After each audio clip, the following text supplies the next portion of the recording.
अनुमान को ठीक करेंगे, इसलिए हम ज्योति मिर्जा से ठीक कराएंगे इसको, इसलिए ज्योति मिर्जा को भारतीय जनता पार्टी के अंदर लेके गए। और मेरे लिए जैसे कल भाषण दे रहे थे कि हनुमान जी इधर हो जाते उधर हो जाते, कहां हो गया मैं तो मेरी पार्टी में तो हूं। कई लोग मुझे छोड़ के चले गए।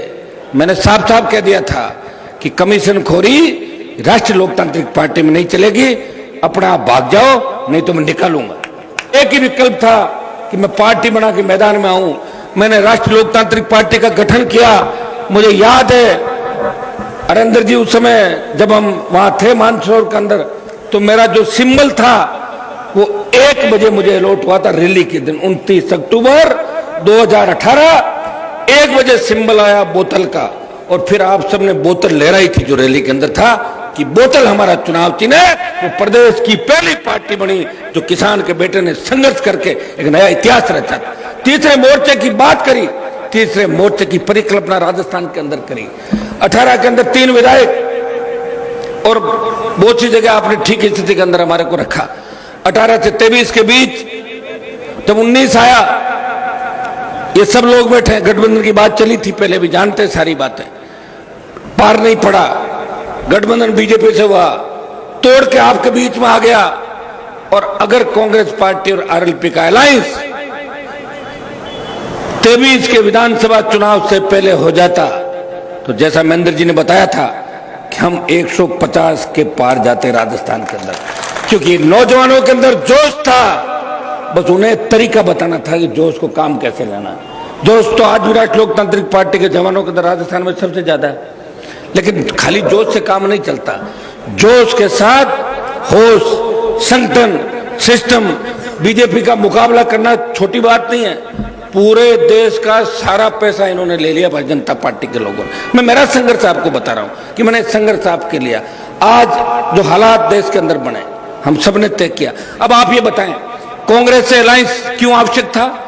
कांग्रेस पार्टी ने बड़ा मन रखा देश के अंदर।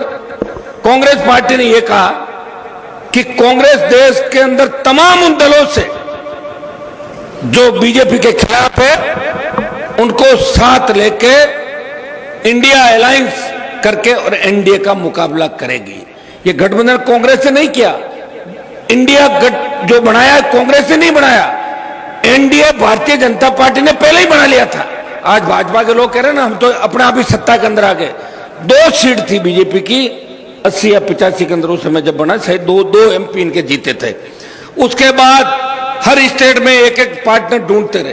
पार्टनर ढूंढा, उसको काम लिया, उसको भगाया और कब्जा कर लिया। इनका काम रहा था। आज भी चुनाव मोदी जी लड़ रहे हैं, वो एनडीए के नाम से लड़ रहे हैं, वो भारतीय जनता पार्टी के नाम से नहीं ले रहे हैं। वो तो चुपके चुपके बात कहते हैं भाजपा 400 पार, बाहर के एनडीए हमारा परिवार, ये बात वो हमेशा कहते हैं। तो एनडीए का मुकाबला करने के लिए इंडिया अलायंस हुआ। हम सब ने तय किया कि लोकतंत्र खतरे के अंदर है, लोकतंत्र को बचाना है। अब आप बताएं, हमारी जो बीजेपी की प्रत्याशी है, ऐसी बीजेपी में थोड़ी चली गई। 1 लाख करोड़ का गबन घोटाला इंडिया बुल्स की जो डायरेक्टर है, उसमें ये खुद बीजेपी की कैंडिडेट, उसकी डायरेक्टर, 1 लाख करोड़ का घोटाला था इंडिया बुल्स के अंदर। 2-3 दूसरे मामले भी थे जिनको लेके इनको भागना पड़ा भारतीय जनता पार्टी के अंदर। और मोदी और अमित शाह ये चाह रहे थे कि हम हनुमान को टक्कर देंगे। उसने हमारा कहना नहीं माना।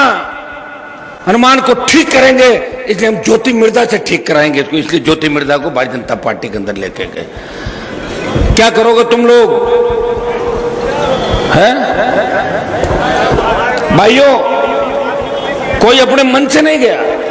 और मेरे लिए जैसे कल भाषण दे रहे थे कि हनुमान जी इधर हो जाते उधर हो जाते, कहां हो गया मैं तो मेरी पार्टी में तो हूं। अलायंस हुआ है, और अलायंस हुआ है देश हित में, लोकतंत्र को बचाने के लिए, दिल्ली के नेताओं की गुंडागर्दी खत्म करने के लिए, सेना की भर्तियां पूर्व की भांति सेना भर्ती हो, किसान का कर्जा माफ हो, सशक्त लोकायुक्त तो राजस्थान के अंदर, toll free Rajasthan, toll free देश हो, इसका अलायंस हमने किया है। महेंद्र जी कह रहे थे हनुमान जी को बाहर भी जाना पड़ेगा। सही बात है। अगर मैं यहीं घूमता रहा तो फिर मैं कांग्रेस की क्या काम आऊंगा बताओ मुझे। यहाँ हर कॉन्स्टिट्यूंसी के अंदर 2-2 या जो भी आप बताएंगे सारा हमारे जिला अध्यक्ष जी ये तय करेंगे जाकिर साहब कि किस हिसाब से हमें तय करना है, कौन कौन सी कॉन्स्टिट्यूंसी में कब प्रचार चालू करना, हम बैठ के बात कर लेंगे। और बीच बीच में अगर मुझे जाना पड़ा तो दूसरी लोकसभा क्षेत्रों में जहां हमारे भाई इंडिया अलायंस से चुनाव लड़ रहे हैं वहां उनके पक्ष में वोट की अपील करने के लिए जाना पड़ेगा। तब मुझे पता है कि आप मुझे छूट भी दोगे।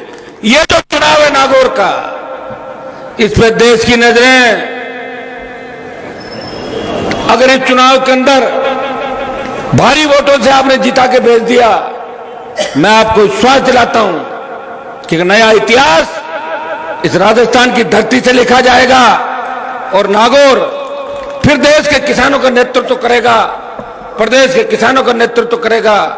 और मुझे पूरा भरोसा नागौर के जवानों पे, नागौर के किसानों पे, यहां के अल्पसंख्यक दलित भाइयों से कि जब भी आपको आवश्यकता पड़ी, जब भी सर्व समाज को आवश्यकता पड़ी, मैंने ये नहीं सोचा कि सामने कौन है और जिसका हाथ पकड़ लिया उसका हाथ बीच में नहीं छोड़ा, गरीब को गणेश मान के सेवा करी और भ्रष्टाचार को मंजूर नहीं किया।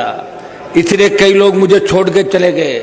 मैंने साफ साफ कह दिया था कि कमीशन खोरी राष्ट्रीय लोकतांत्रिक पार्टी में नहीं चलेगी, अपना आप भाग जाओ नहीं तो मैं निकालूंगा। तब भागे लोग अपना आप। तो भाइयों, ये जो उसूल हमारे, अगर उसूल ही छोड़ देंगे तो फिर ये समय क्यों खराब किया? 20-25 मंत्री तो 3 में बन जाते, फिर मंत्री का मुद्दा ही नहीं था। और हमने तो 1 नंबर की लड़ाई की बात करी कि 1 नंबर पे कब आए। लोग तो 3 नंबर, 4 नंबर, 5 नंबर की बात करते हैं। आप बताएं क्या हालात हो गए इस प्रदेश के अंदर। और उन नेताओं को आप बड़ा मानते हो, खैर आप तो नहीं मानते, लेकिन ठगी करते रहे कई समय तक इस नागौर के अंदर, अलग अलग इलाकों के अंदर। भाई मनीष ने सही बात आपको बताई थी, नाथुराम जी का असली उत्तराधिकारी तो ये लोग हैं। अभी सारी बातें आप जानोगे या मन से मेरा कहना उचित नहीं रहेगा, सारी बातें हर व्यक्ति जानता है। जो सीधे थे उनको पीछे धकेल दिया, तेज तरार थे वो आगे आके उनके नाम का दुरुपयोग करके किस तरह हम इस भोली भाली नागौर की जनता को करके और फिर आगे आए, ये काम इन्होंने किया था।